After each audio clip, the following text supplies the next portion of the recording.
ma définition de la guerre civile est que justement nous sommes non pas dans des scénarios possibles de guerre entre l'islam et les chrétiens ou l'islam et les Européens.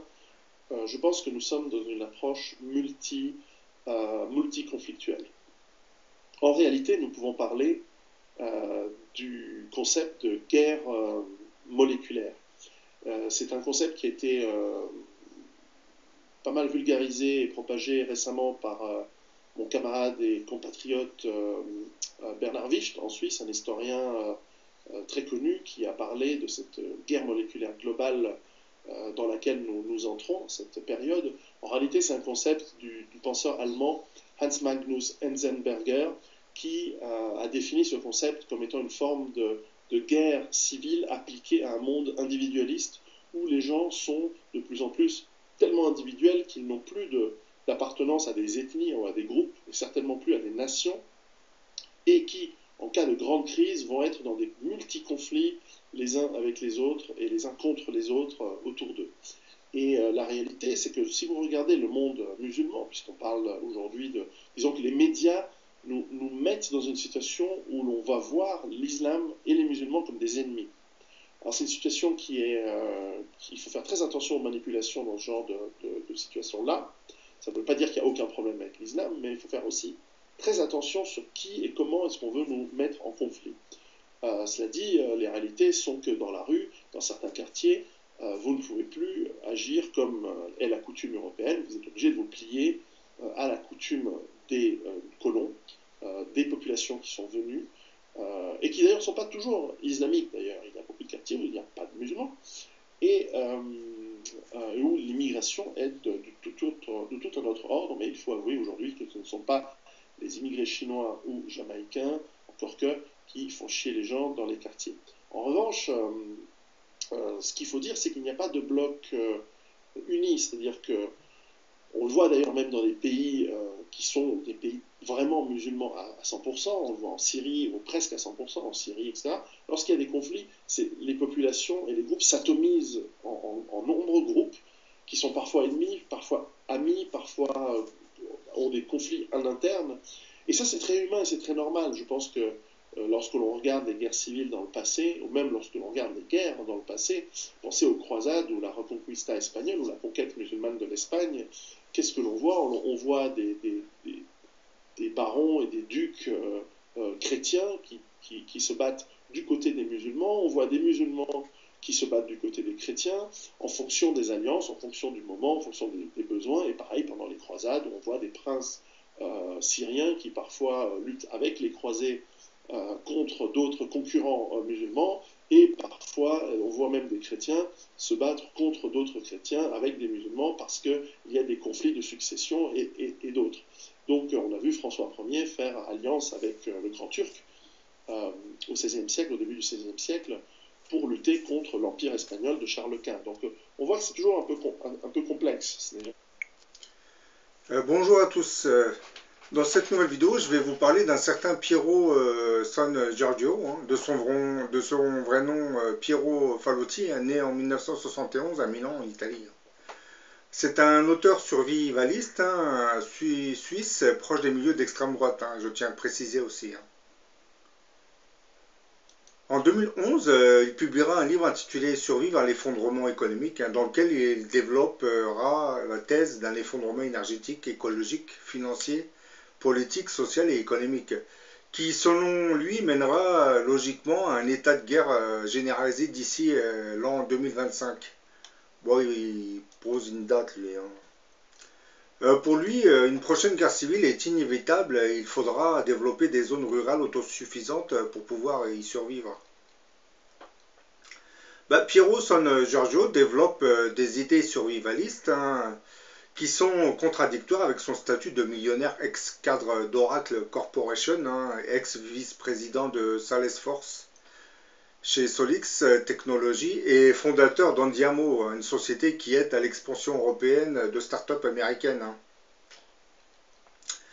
Piero San Giorgio veut donc nous apprendre comment survivre à l'effondrement économique à coup de stages payants en vendant ses livres et en nous montrant comment investir dans l'or. Mais à quoi va bien pouvoir lui servir tout l'argent qu'il gagne avec son marché du survivalisme, hein?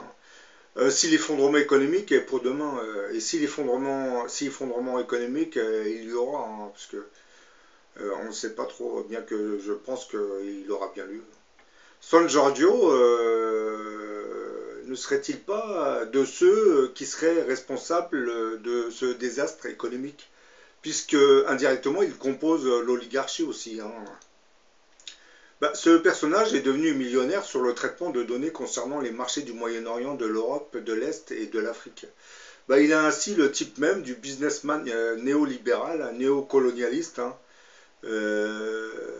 qui est fait donc partie du problème, hein, et non de la solution. Bah oui. Le problème, c'est les gens comme lui qui créent les problèmes économiques dans nos sociétés, hein. Donc eux, ils ont tout intérêt à orienter le mécontentement populaire contre l'immigré, hein, c'est logique, hein, ils veulent protéger leurs privilèges, hein. Et puis le monsieur Piero San Giorgio possède de belles maisons en Suisse, hein. Donc monsieur est assez aisé, hein, mais il se permet quand même de dénoncer l'islamisation de l'Europe. On parle d'islamisation, c'est pas vraiment une islamisation, c'est que voilà, c'est les oligarchies nous font croire ça pour préparer l'opinion, c'est tout. Dans beaucoup de ses vidéos, Piero San Giorgio dénonce l'islamisation des sociétés européennes. Il nous présente les musulmans comme de potentiels ennemis, hein, qu'il faudra combattre pour survivre dans le futur.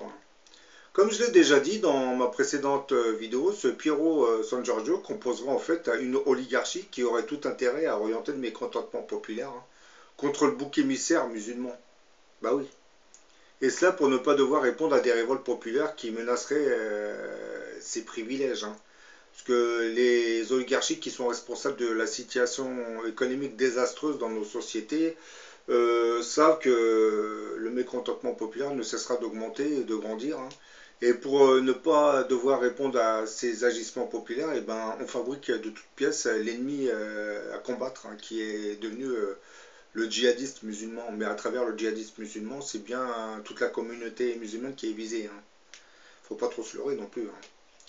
Monsieur Piero San Giorgio peut se permettre de parler de survivalisme, lui qui possède une situation financière assez confortable, hein. Bah oui. C'est toujours facile de demander aux autres de se préparer alors que lui, avec son argent, il achète tout ce qu'il lui faut. Donc, mais comment voulez-vous parler de survivalisme à des millions de personnes qui vivent dans des villes où ils ne possèdent même pas un petit lopin de terre? Et en période de guerre civile, des millions d'entre eux fuiront les zones de combat pour aller se réfugier dans la campagne. Et là aussi, ils se retrouveront sans rien. Que feront-ils? Certains d'entre eux iront piller pour nourrir leur propre famille, et probablement qu'ils se feront tuer par des milices d'extrême droite, hein. Ces multimillionnaires, tels que M. Piero San Giorgio, parlent sans vraiment connaître la nature de la situation à laquelle nous nous retrouverons pendant ces conflits ou ce cataclysme planétaire, hein. Bah oui, il faut se mettre dans le contexte de l'époque, hein. Donc c'est très bien de vouloir préparer l'opinion, mais bon, il faut la préparer sur de bonnes bases. Quant à ceux qui entassent des tonnes de marchandises dans leur cave ou bunker, ils ne pourront pas survivre seuls, hein, et isolés dans leur forteresse, hein. Certes, ils posséderont des armes, mais si les rescapés affamés d'en face viendront en nombre, bah, je pense qu'ils ne pourront pas tenir longtemps enfermés dans leur bunker, hein. Pour espérer s'en sortir, il faudrait avant tout commencer par constituer de petites communautés en imaginant une petite structure sociétale, hein, qui serait chargée de la sécurité de l'approvisionnement en eau et en nourriture, hein. Ces petites cellules sociétales pourraient en rencontrer d'autres et former de mini-États sécurisés. Quand je parle de mini-États, c'est surtout des régions, hein, parce que oui, faut pas se leurrer non plus, hein. Lorsque des rescapés fuyant la misère se présenteront aux avant-postes de cette petite région ultra sécurisée, bah, ils seront plus ou moins accueillis par des responsables qui les conduiront à l'intérieur de la zone sécurisée. Et bon, en fonction de ce qu'ils ont dans l'approvisionnement, ils pourront les aider, hein, parce que vous savez, ce sera des petites zones régionales, hein. Ils ne pourront pas nourrir tous ceux qui vont se montrer, hein. Et dans ces petites sphères sociétales, chacun aura un travail bien précis à accomplir pour la communauté. S'isoler comme un loup solitaire dans son bunker ne sera pas vraiment la solution idéale, hein. faut comprendre ça, hein. Il faut, en cas de conflit ou de catastrophe, si vous voyez que l'État ne peut plus subvenir aux besoins de la population, bah, il faudra commencer à vous fédérer en petite communauté, hein. Bien entendu, il ne faudra pas se fédérer pour développer un racisme comme le fait l'oligarchie actuellement. Il faudra se fédérer pour construire une petite communauté sociétale pour pouvoir s'en sortir devant ce qui se passe, hein. Bien que je n'adhère pas à son idéal d'extrême droite, hein, je partage certaines des idées que Piero San Giorgio développe lorsqu'il parle de la guerre civile. Dans une guerre civile, on est censé se retrouver entre deux partis, deux clans ou deux groupuscules. En France, l'oligarchie nous a déjà choisi le camp ennemi à combattre, qui est bien entendu le musulman. Bah oui, ça fait déjà 30, 40 ans qu'ils nous bassinent avec l'immigré, et par la suite avec le voile islamique. Aujourd'hui, bon, ça continue, hein. Aujourd'hui, le Maghreb en avance, c'est devenu le djihadiste islamique, hein, mais c'est la même personne, hein. On cible la même communauté musulmane en général. Mais pendant le déclenchement du conflit en France, on se retrouvera probablement devant une multitude de groupuscules, hein, dont l'orientation idéologique gravitera entre le système religieux ou le système laïque, hein. Et certains groupuscules d'extrême droite, non, pardon, certains groupuscules d'extrême gauche rallieront la cause des étrangers, car en aucune manière ils ne voudront rallier la cause des groupuscules d'extrême droite, hein. Les forces de sécurité intégreront une partie des militaires, des gendarmes et des policiers. Bah, eux rejoindront en quelque sorte le clan laïque, hein, qui aujourd'hui prétend protéger la société française contre l'islamisation. D'ailleurs, les forces de sécurité aujourd'hui obéissent à un système laïque, hein, donc ils ne vont pas trop s'en éloigner si la guerre civile devait éclater, hein. Mais l'avènement de ce mystérieux grand monarque dont je parle dans beaucoup de mes vidéos modifiera le visage idéologique de cette guerre civile qui se déclenchera dans le futur, probablement. Car lui, il orientera le mécontentement populaire contre l'oligarchie régnante, hein, qui à ses yeux serait la seule responsable de la situation économique et sociale du pays, hein. Voyant sa puissance grandir et augmenter, et connaissant les prophéties qui annonçaient son avènement, hein, bah, beaucoup de groupuscules finiront par rallier la cause de ce grand monarque, hein, alors que d'autres fuiront le pays pour échapper à sa première armée, puisque ce grand monarque se dotera de plusieurs armées, hein. Puisque dans les autres pays européens, eux aussi seront confrontés à des révoltes populaires. Et je pense qu'à partir de ces révoltes, vous avez un noyau religieux qui se développera, hein. Et à partir de ces noyaux religieux chrétiens, ben, il se formera de petites armées chrétiennes, mais qui n'ont rien à voir avec les armées que nous connaissons actuellement, puisque ces armées seront probablement contrôlées par le grand monarque à distance. Donc chacun de ces pays européens commencera à se doter d'une mini-armée dite chrétienne qui obéira au grand monarque. C'est pour cette raison que beaucoup de peuples, du moins une partie des peuples, vont se rallier à sa cause, hein, puisque il sera le seul qui va stabiliser les pays, hein, en freinant la guerre civile, c'est en la minimisant, hein.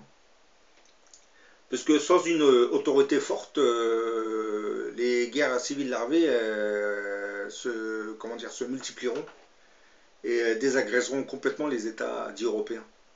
Bah, il faudra bien une autorité suprême pour pouvoir remodeler tout ça, hein. Bon, je vous dis à la prochaine. Mais avant de vous dire à la prochaine pour une autre vidéo, je voulais juste vous dire que bon, Piero San Giorgio, je tiens à le préciser, est dans les milieux d'extrême droite, hein. C'est-à-dire il agit dans les milieux d'extrême droite, hein. D'ailleurs, dans l'image que vous voyez, il s'entraîne avec certains de ses armes, hein. Vous voyez là l'artillerie là. Parce que Monsieur Piero San Giorgio, lui, il a le droit d'avoir cet armement. Alors que d'autres, bah, j'imagine, Soral avec un tel armement, je pense qu'il serait vite convoqué au commissariat de sa ville, hein. Et bon, je ne vous parle pas d'un musulman qui posséderait ce genre d'armement, ça serait encore pire. Donc certaines personnes issues des milieux d'extrême droite ont le droit de posséder cet armement, cet arsenal. Parce que San Giorgio, lui,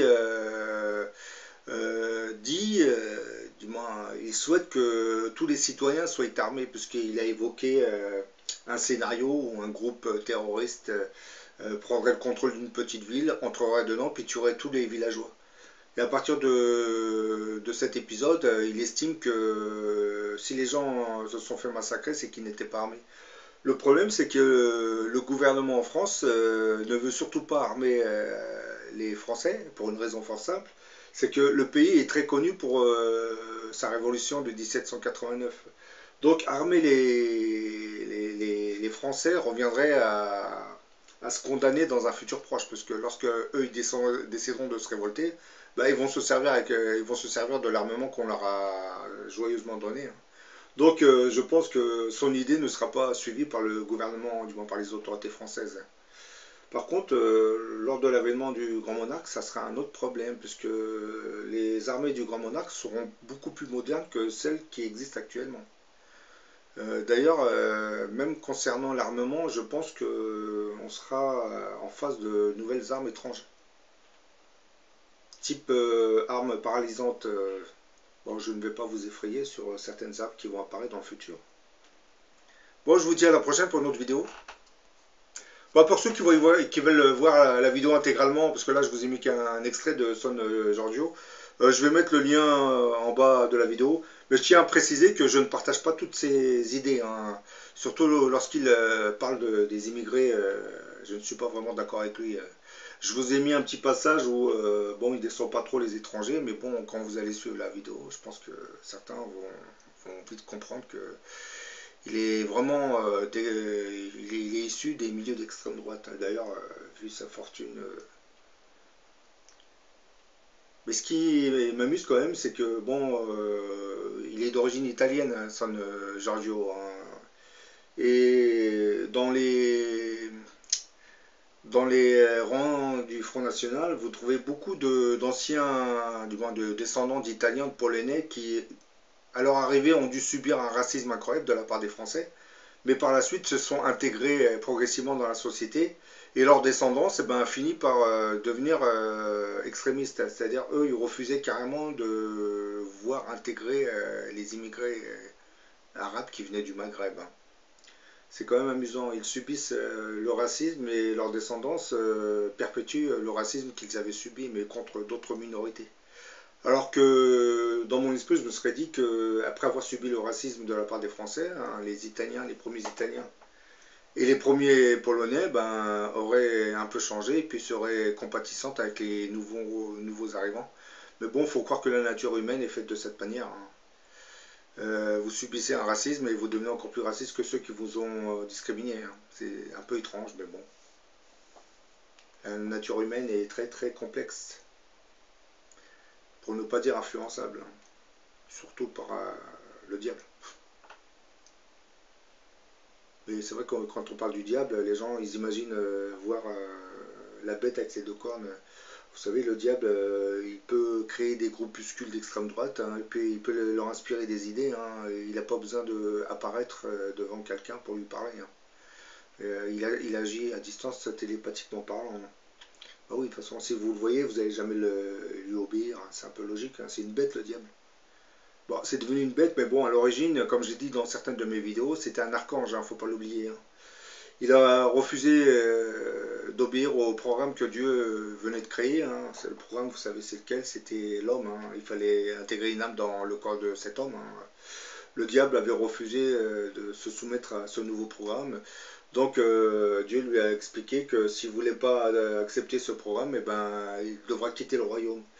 Le problème, c'est que bah, il n'a pas quitté le royaume tout seul, puisque comme c'était un archange, il s'est arrangé pour lever une mutinerie parmi les anges, hein. Et vous avez une partie des anges qui ont décidé de ne pas se soumettre au programme que Dieu avait imposé. Donc tout le diable et tous ces milliers d'anges ont dû quitter le royaume, mais le problème s'il est là, c'est que lorsque vous sortez du royaume, lorsque vous êtes banni du royaume, vous quittez votre apparence d'ange, hein, et vous récupérez l'apparence du démon. Parce que tous les démons que vous voyez, en réalité, à l'origine, c'était des anges. Oui, je sais, c'est assez déstabilisant, hein, mais bon, c'est comme ça. Bon, je vous dis à la prochaine pour notre vidéo.